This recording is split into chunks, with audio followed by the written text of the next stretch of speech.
રાજ્યની આર્થિક રાજધાની અમદાવાદમાં ગઈકાલે પ્લેન ક્રેશ ટ્રેજડીની ઘટના બની હતી, જેમાં ઇન્ડિયન એરલાઇન્સનો બોઈંગ વિમાન જે અમદાવાદથી ઉડાન ભરી લંડન તરફ પ્રયાણ કરી રહ્યો હતો, ટેક ઓફ બાદ જ તરત તે ક્રેશ થયો હતો અને મેઘાણીનગર સ્થિત આઈજીપી કમ્પાઉન્ડની બિલ્ડિંગમાં અથડાઈ અને એક મોટો બ્લાસ્ટ થયો હતો, જેમાં એરોપ્લેનમાં સવાર ક્રૂ મેમ્બર સહિત 141 જેટલા જે યાત્રીઓ હતા તેમના તમામના મોત થયા હતા. ખાલી એકનો ચમત્કારિક બચાવ થયો હતો. આ દુર્ઘટના આઈજીપી કમ્પાઉન્ડ ખાતે બની હતી. આ આઈજીપી કમ્પાઉન્ડમાં જે ઇન્ટરનલ ડોક્ટર હતા અને અન્ય જે એમબીબીએસના વિદ્યાર્થીઓ હતા તે લોકો પણ આ ઘટનાનો ભોગ બન્યા હતા અને તે લોકોના પણ મૃત્યુ થયા હતા. કેટલા લોકો ગંભીર રીતે ઈજાગ્રસ્ત પણ થયા હતા. ત્યારે વાત કરીએ દાહોદની, તો આ દુર્ઘટનામાં દાહોદના 5 જેટલા વિદ્યાર્થીઓ ગઈકાલે ઈજાગ્રસ્ત થયા હતા. તેઓ તમામ અત્યારે સ્ટેબલ છે, તેમની હાલત સુધારા પર છે અને તેમને ઓછી વધતી ઈજાઓ થતાં તેમને હોસ્પિટલાઇઝ ખસેડવામાં આવ્યા હતા. આ ઘટના બાદ તમામ લોકો જે વિદ્યાર્થીઓ હતા જે બીજી કોલેજમાં અભ્યાસ કરી રહ્યા હતા અને આ જે જગ્યાએ આ ઘટના બની હતી ત્યાં આસપાસના હોસ્ટેલમાં રહી રહ્યા હતા અથવા એ મેસમાં જમવા જતા હતા, એ તમામ વિદ્યાર્થીઓના પરિવારજનો ચિંતિત થયા હતા, તેમના જીવ તાળવે ચોટ્યા હતા. પરંતુ જેમ જેમ સમય વીતતો ગયો અને પોતાના બાળક ખેમ છે તેમને એમની જોડે વાત થયા પછી તેઓએ રાહતનો શ્વાસ લીધો હતો. ગઈકાલે આ દુર્ઘટના બાદ જે બીજી કોલેજ સત્તાધીશો હતા તેમને તમામ ક્લાસીસો મોકૂફ રાખ્યા હતા અને આવનારી જુનિયર ક્લાસીસના જે પરીક્ષાઓ હતી તે પણ મોકૂફ રાખી હતી. મેસ બળી જતા મેસ પણ બંધ હતી. એટલે દાહોદ જિલ્લાના 50થી વધુ વિદ્યાર્થીઓ જ્યાં બીજી કોલેજમાં અભ્યાસ કરી રહ્યા હતા અને આ મેસમાં જમણ લેતા હતા અથવા હોસ્ટેલમાં રહી રહ્યા હતા, તે તમામ લોકો પોતાના ઘર દાહોદ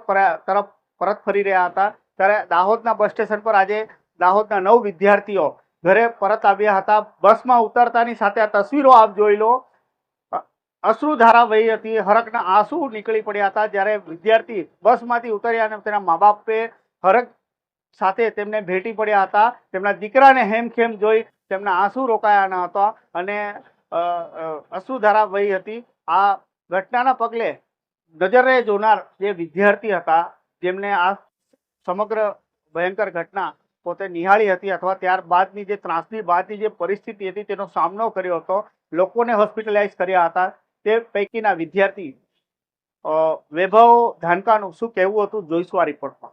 મોસ્ટલી અમારા જુનિયર બેચ છે, સેકન્ડ યર ને ફર્સ્ટ યર વાળા.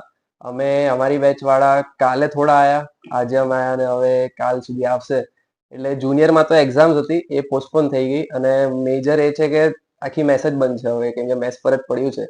એટલા માટે હવે મેસ બંધ છે એટલે ત્યાં જમવાનું પેલું પાછું ઇસ્યુ થાય અને અત્યારે આટલું બધું ચાલે એટલે ઘરવાળા બધા બોલાવી દે એટલે પછી બધા આવી ગયા. જિલ્લાના ટોટલ ત્યાં 50 થી 60 સ્ટુડન્ટ છે જો બધા યર ગણો તો. એટલે મોસ્ટલી ઇન્ટર્ન્સ છે એ તો ત્યાં એમને કામ કરવું પડે એટલા માટે છે. બાકી જે બીજા યરના સ્ટુડન્ટ છે એ મોસ્ટલી આ 2-3 દિવસમાં તો પાછા ઘરે આવી જશે. હા, તો હું ફાઇનલ યરમાં છું બીજે મેડિકલ કોલેજમાં. અમે લગભગ 12:40 મેસમાંથી જમીને આવ્યા હતા અને રૂમ પર આમ બેઠા હતા બધા અને અચાનક અવાજ આવ્યો. પહેલા તો લાગ્યું કે કશું પ્લેન નીચેથી ગયું છે એવું કશું હશે, પણ આખું ક્લાઉડ મતલબ બ્લેક થઈ ગયું હતું અને બધા ગાર્ડ ને બધા ચિલ્લાવા લાગ્યા. બહાર જે કામવાળા માસી હતા બધા કે ક્રેશ થયું છે, પ્લેન ક્રેશ થયું છે, એવું બધા બહાર આવો. તો અમે ત્યાં તરત દોડ્યા અને ન્યૂઝ આવી કે જુનિયર્સ બધા અંદર જમતા હતા અને પેલું બધું પડ્યું એટલે અંદર દબાઈ ગયા છે અને બધાને વાગ્યું છે. એટલે ગયા પછી મારા બેચમેટ્સ હતા ઘણા, અમારા જુનિયર બીજા બી હતા જે એક્ટિવા પર લઈ ગયા છે બધા. એ લોકોને તરત ઘણાને આમ બ્લીડિંગ થતું હતું, એ કવર કરીને લઈ ગયા. પછી હું પોતે એક મારી કારમાં પેશન્ટ જે ત્યાં કામ કરતા હતા મેસમાં એમને લઈ ગયા. બધા હોસ્ટેલથી જે બધા મેટ્રેસીસ હોય છે એ લઈને આવ્યા હતા બધા સ્ટુડન્ટ્સ અને પછી એ મેટ્રેસની અંદર બધા પેશન્ટ્સને લઈને પછી હોસ્પિટલ લઈ ગયા હતા. પછી આ બધું લગભગ 2-3 કલાક જેવું ચાલ્યું અને મીનવાઇલ બધા પહેલા સૌથી પહેલા તો આર્મી વાળા આવ્યા, એની પછી બધા એમ્બ્યુલન્સ છે, પછી જે બધા ટાસ્ક ફોર્સ છે એ બધી આવી ગઈ હતી. એટલે અમે લગભગ 3-4 કલાક જેવું હતા ત્યાં. પછી કેમ કે ત્યાં બધું સીલ કરી દીધું એટલા માટે પછી અમે પાછા હોસ્ટેલ આવી ગયા. એટલે હતું તો બહુ કેઓસ પહેલા તો બહુ હતો, કેમ કે લોકો બહુ બધા રોડ પર આવી ગયા હતા જોવા માટે અને આ તે. એટલે એમાં થોડી તકલીફ પડી લઈ જવામાં, પણ લોકોએ મદદ બી કરી છે. ઘણા જે ત્યાં હતા એ લોકોએ બધા, કેમ કે બધું માર્બલ ને બધું પડી ગયું હતું તો અંદરથી કાઢવામાં બી હેલ્પ કરી હતી લોકોએ, જે બધા સ્ટુડન્ટ્સ અંદર ફસાયેલા હતા પછી 2-3 જણ ગાડીમાં બી બેઠા હતા જે બધા હટાવતા હતા પબ્લિકને, તો શું કે લઈ જવામાં ઈઝી પડે ટ્રોમા સેન્ટર પર. તો આ વૈભવ ધાનકાને તમે સાંભળ્યો કેવા પ્રકારની ત્યાં પરિસ્થિતિનું નિર્માણ થયું હતો, લોકો ભેગા થયા હતા, હોસ્પિટલાઇઝ કરવામાં આવ્યા. હવે વિદ્યાર્થીઓ છે તે પરત ફરી રહ્યા છે, કારણ કે બધા ક્લાસીસ મોકૂફ થઈ ગયા છે, પરીક્ષા મોકૂફ થઈ ગઈ છે. બાળકો હેમખેમ પરત આવતા તેમના મા બાપમાં ખુશીની લાગણી છવાઈ હતી કે પોતાના વહાલ છોયા દીકરાને હેમખેમ દાહોદના બસ સ્ટેશન પર ઉતર્યા પછી તેના પિતાનું શું કહેવું હતું, જોઈશું આ રિપોર્ટ. આ બસ ગઈકાલે જે આકસ્મિક વિમાન દુર્ઘટના થઈ એમાં અમારા પણ દીકરા બીજે મેડિકલ કોલેજમાં બીજા વર્ષમાં અભ્યાસ કરતા હતા. આયુષ કેતનકુમાર ગોહિલ અને સત્યમ મનીષભાઈ મેડા, અમે બંને બંધુઓ અહીંયા આજે ઉપસ્થિત છે.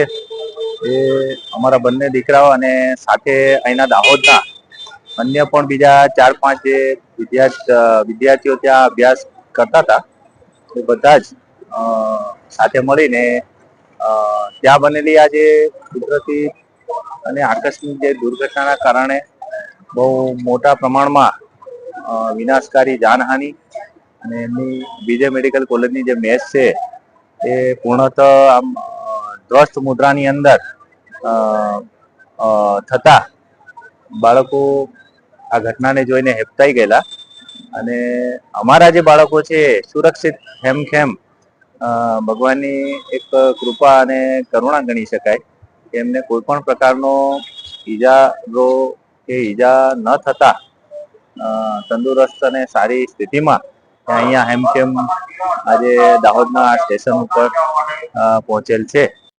તો દર્શકો, આ અમદાવાદની પ્લેન ક્રેશની ઘટના ખૂબ જ ગંભીર હતી, જેમાં ઘણા લોકો માર્યા ગયા છે. પોતાના જે વહાલ સોયા દીકરાઓ હતા જેમને ભણવા માટે દાહોદથી તેમના મા બાપે ત્યાં બીજી કોલેજમાં મોકલ્યા હતા, અને આ ત્રાસની થોડીક મિનિટ પહેલા જ તેઓ મેસ પરથી હટ્યા હતા અને આ દુર્ઘટના બની હતી. ત્યારબાદ તેમને કંઈ પણ વિચાર્યા વગર તેમની પાસે જે સંસાધન હતા અપૂરતા, તે સંસાધન વડે લોકોને હોસ્પિટલાઇઝ કર્યા હતા અને માનવતાનું ઉદાહરણ પૂરું પાડ્યું હતું.